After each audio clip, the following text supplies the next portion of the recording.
Okay, we are now ready for part 3 of the Brain Steps module. Part 3 will focus on the referral process. So up until now in part 1 and part 2, you have learned that Brain Steps is a process where students can be referred for an upper level IU level support beyond what the school may be able to provide. And we work really hard to capture the student's story and to put all of the pieces of the puzzle together to present a full picture of what the student needs. So that all begins with the referral process.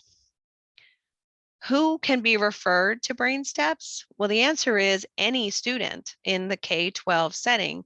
And we actually even have some students in the early intervention preschool setting that are also referred. And that would be excellent to do because when they are beginning to enter the kindergarten setting, it's important to know that as a young child, they have experienced some type of brain injury after birth. So the student, it could be an athlete or a non-athlete. Not all injuries are related to a sport. They could be injuries that happen at the home. They could be injuries that just happen in the school setting. They do not have to necessarily be an athlete. So it's any student who has an acquired brain injury. So the acquired brain injury means that it happened at any point in the student's life after birth. Okay, so Brain Steps is not for uh, prenatal brain injuries or conditions. It is for anything that happens after birth. And then the referral would also be they have to have the acquired brain injury, and then they have to be having difficulty at school as a result of that brain injury. So you might have a student that experiences a concussion, but never needs a referral to Brain Steps because their concussion management team at their school has monitored them and they've returned to what they were like pre-injury. So if they're having difficulty at school as a result of the brain injury, and we do consider concussions, that is predominantly our referrals. They can be taken at 4 weeks unless there are concussion modifiers or unless the student is receiving online or hybrid instruction. So you can refer any student at any time, and all other brain injury severities, referrals can be taken at any point. So in actuality, the sooner the better. But if they're attending in school in person, and if the school has one of those trained concussion management teams in place, you would probably want to give them some time to work through it. But we can all work that out. So even if the referral is done too soon, uh, as the main communicator for the Brain Steps team at IU29, we would work that out. So there would be no problem in doing a referral too early. We could just work that out and work through any issues and delay or not accept the referral at this time and wait for a later date. So the type of student and the acquired brain injury, and again, we're looking at any brain injury that occurs anytime after birth. So if you're looking at a concussion, which is sometimes considered a mild traumatic brain injury, you might see a lowercase m with TBI in capital. So you're looking at 4 weeks post concussion, because if you remember in the earlier slide, I said that most concussions 80% and 90%, 80% resolve after 3 weeks, 90% resolve after 4 weeks.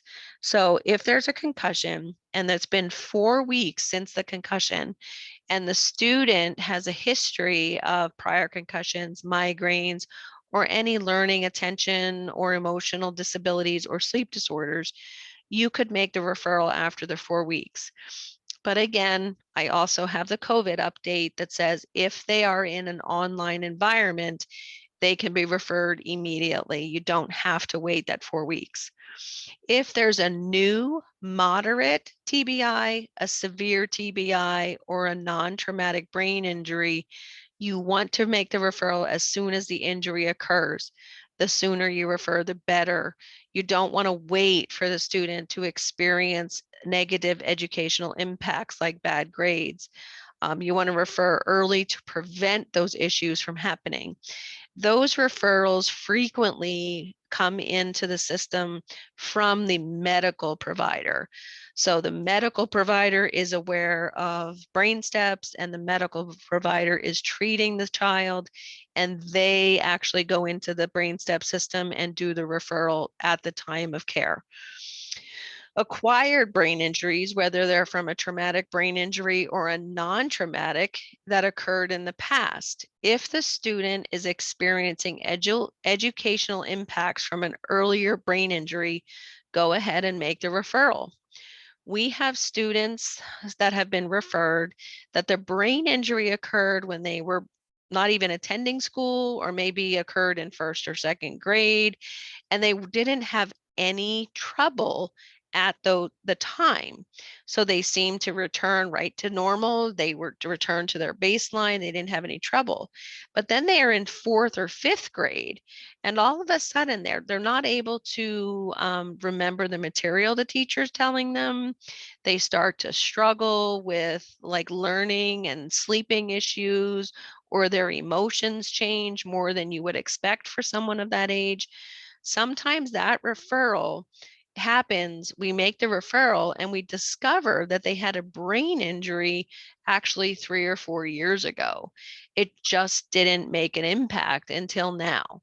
So again, I'd rather you err on the side of caution and do the referral.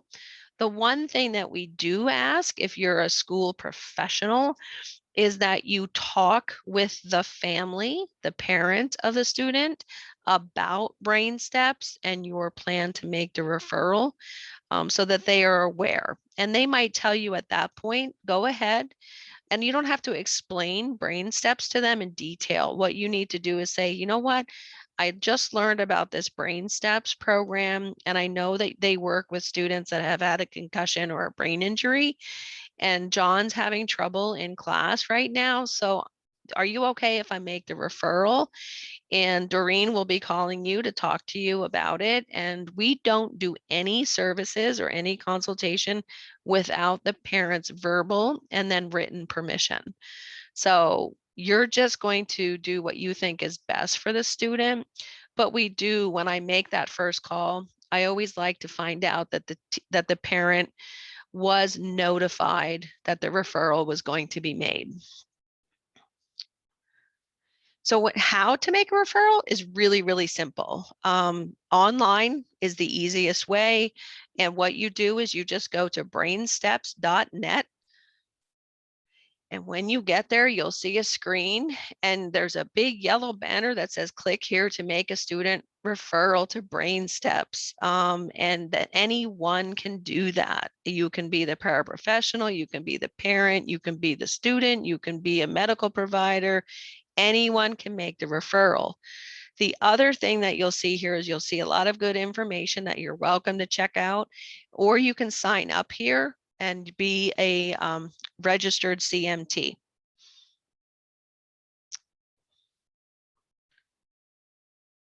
Once the referral is made, the Brain Steps will ensure, and I am the team leader at this time, so the team leader would do this. We will ensure that the parent or guardian signs the release of information to consult. The parent Brain Steps will offer concussion training for the staff, for parents, and for the student. We will share concussion resources with the parents and the school team, and a support framework will be developed. Now, remember, I told you that we are the primary communicators, and we're going to try to make sure all of the pieces of the puzzle are revealed to make sure the student has the support they need to be successful in school.